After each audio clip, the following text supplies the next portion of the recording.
Reading this book was like falling in love. Hey everybody, it's Lauren. As you can see, I am in a different location. It's been a little over a week since I last uploaded a video, and this is why I was moving back to college. But I'm here now, I'm all settled in, so I can get back to making these videos. Hopefully I'd like to keep it at around once a week. I think I can manage that with my course load. So without further ado, I'm going to be reviewing one of my favorite books that I've read this year. I know it's still January, so it's early to say that, but this book just gave me that wonderful feeling that a great book really should. And that book is Carry On by Rainbow Rowell. Okay, first off, I just want to say that this review will be very spoilery because I just can't talk about why I love it so much without giving things away. I am going to make a non-spoilery review and we'll link it in the cards when it's up. So for anybody who doesn't know, this is a companion novel to the book Fangirl. It's basically the complete fan fiction that the main character in Fangirl, Kath, was writing. I have a good friend who keeps recommending Fangirl to me, but I wanted to read this first so that nothing gets spoiled for me. And I am really glad I did. This is such a sweet and light book. I enjoyed it so much, both thematically and because of the characters themselves. I feel like it's very strong. Carry On has so much packed into it thematically. You can just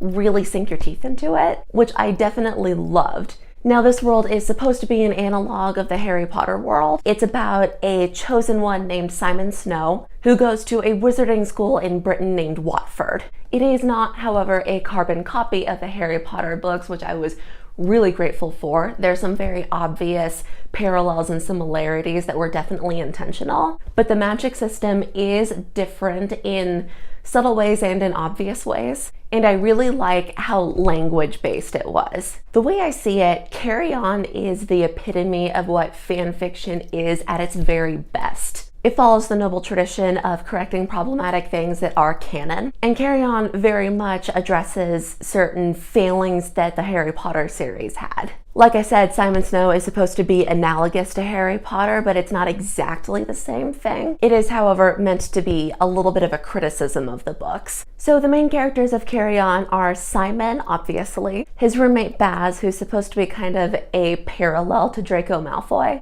his best friend Penelope, and his girlfriend Agatha. All four of these characters I thought were very strong in their own ways. I definitely got a lot of unique voice from all four of them. And none of them are just exact replicas of their analogs in the Harry Potter series, which is really good when you're trying to criticize something. And I just really appreciated it because this book has the charm that the Harry Potter series and the Percy Jackson books conveyed and made me fall in love with them. And you just can't emulate that kind of tone if you just copy things. So Simon is a little bit of a human disaster. He doesn't have very good control over his magic. And ever since he found out that he was magical, he's been under this almost crippling pressure to be the chosen one that everyone needs. He's hot-headed, he's idealistic, he's a little bit paranoid. There are things about his relationship with Baz in here that will remind you guys of Harry and Draco in the 6th book. That one was a very obvious parallel in my opinion.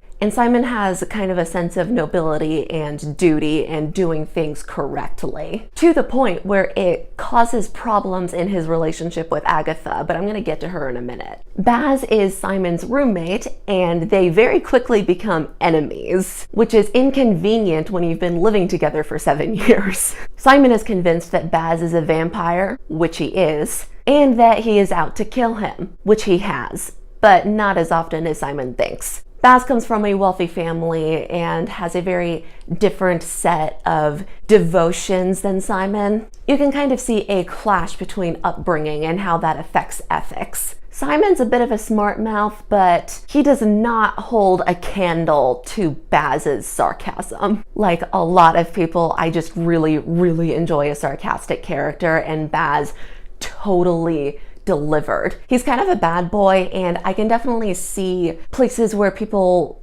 will consider him a kind of problematic love interest. Yes, did I mention he's a love interest? which if you've already read this book, you know that already. And if you haven't read this book and you just ignored the spoiler warning, this might be a little bit confusing to you because I'm just sort of in rant mode here. I didn't put a lot of effort into scripting this. So Baz certainly makes some questionable decisions and you wonder if he really deserves some of the things that he gets. But he is, at his core, still a pretty good kid. Baz's outlook on his life is very heavily influenced by two main things. He feels resigned to the fact that he's destined to battle Simon to the death eventually, and to the fact that he is desperately in love with Simon. So he's kind of accepted his life as a lose-lose scenario, which, you know what, I think would make anyone bitter, so the sarcasm is probably justified.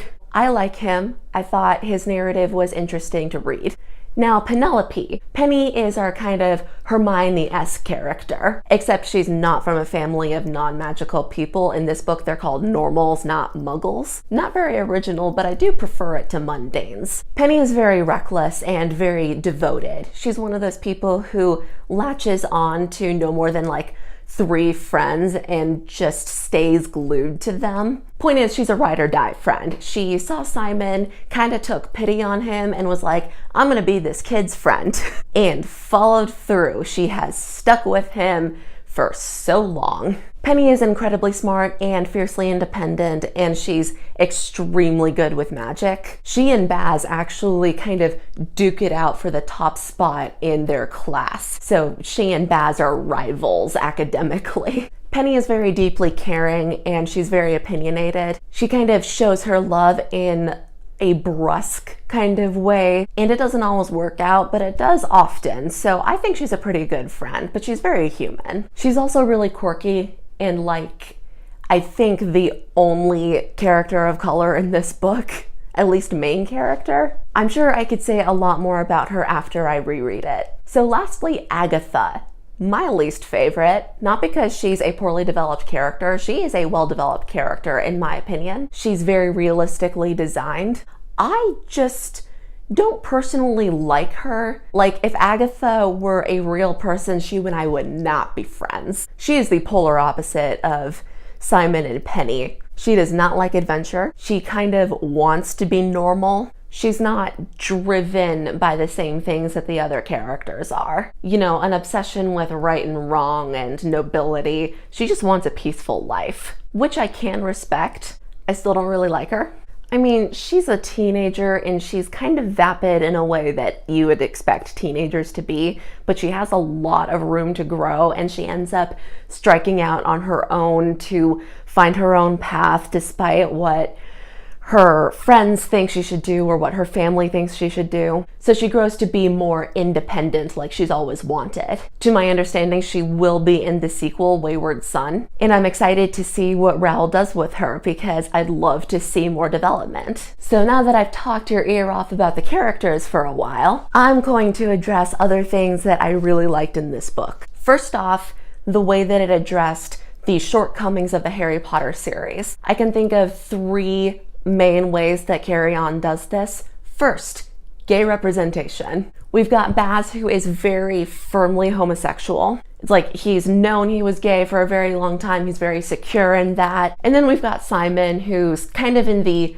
bisexual, pansexual area, or polysexual if you prefer that term. But he's never really thought about it because he's had the same girlfriend for several years. So when he suddenly realizes that all of this tension between him and his roommate, a lot of it is sexual tension, he's like, wait, am I gay? I mean, I don't know, but I really like kissing him. So he doesn't really settle into a label, which I think is okay because it often takes a long time to really choose one that you're comfortable with. After Simon and Agatha break up, he gets together with Baz in a very dramatic way. It involves fire. Oh my gosh, that scene is so delicious. So not only have we got a gay couple, we have a gay couple with a complex and dynamic relationship. It changes, it evolves, it regresses a couple of times, which I don't always see addressed in fiction. A relationship will just sort of go forward linearly, but not this one. They have their fair share of fights, and sometimes it feels like they're taking a step backwards. And I like that that's portrayed because I think it's realistic. Second thing that it addresses that J.K. Rowling never did: vampires. They're in there. Any devout Harry Potter fan knows that vampires exist in the Harry Potter verse, but we never really meet one. I think there's one in the background somewhere in one of the books, but it doesn't really count. So this book defines its own parameters on what it means to be a vampire and its own interpretations, and really goes into it, what it's like for Baz being a vampire and a magician and trying to hide that vampireness from most people. Personally, I really want a vampire book where they do in fact turn into bats, because I just love bats. Baz is not the only vampire we meet, but they are far more minor characters, so I'm just gonna leave it at that. Third thing that it fixes from the Harry Potter books, and this is a really big one: political and ideological nuance. In this book, there is one very huge divide ideologically in the magical community, where Baz is on one side and Simon is on the other. What I think Rowell did very well was showing both of their perspectives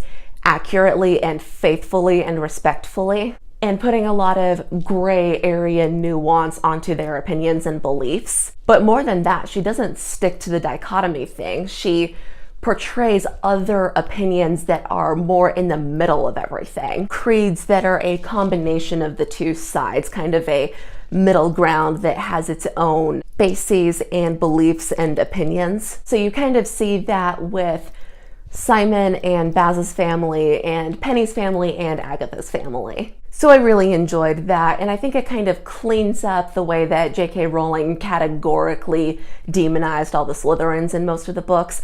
I know she tries to make up for it with Regulus and Slughorn and a few other characters. She tries with Snape. I would argue that was a failure. So the way I see it, it kind of cleans up a decade's worth of damage from those books, where just an entire group of people are villainized because of their beliefs. I think the worst mistake we can possibly make in fighting for what we think is right is dehumanizing the opposition. It's just not productive. I'm gonna switch hands here because my arm is getting tired.